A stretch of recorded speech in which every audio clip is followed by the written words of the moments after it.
त्याच्यामध्ये पुण्यामध्ये खूप सुज्ञ लोक आहेत. पुण्यामध्ये खूप सुज्ञ लोक आहेत. नवले पुलाचं असं आहे, त्याचे IITची कमिटी आली, सेव्ह लाईफ फाउंडेशनची कमिटी आली, IIT दिल्लीची कमिटी आली, त्याचा सगळा अभ्यास केला. आता तो जो स्लोप आहे, ग्रेडियंट आहे, त्याच्यामध्ये पुण्यामध्ये खूप सुज्ञ लोक आहेत. कदाचित ते पुलावरून काय करतात, पेट्रोलची बचत व्हावी म्हणून न्यूट्रलमध्ये गिअर ठेवतात आणि काही वेळा ते ब्रेक मग लागत नाहीत.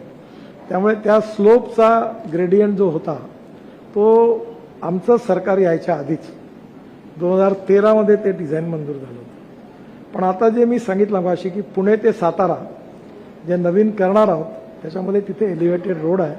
मधल्या काळात आम्ही प्रिव्हेंटिव्ह मेजर्स तिथे बऱ्याच घेतलेल्या आहेत, पण दुर्भाग्याने तिथे ॲक्सिडेंट होतात.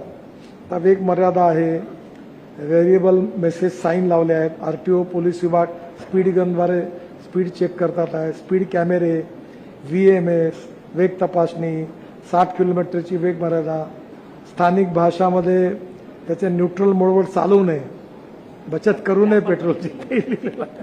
आता आपण होप करूया की होणार नाही, पण जेव्हा नवीन काम होईल तेव्हा ते दुरुस्त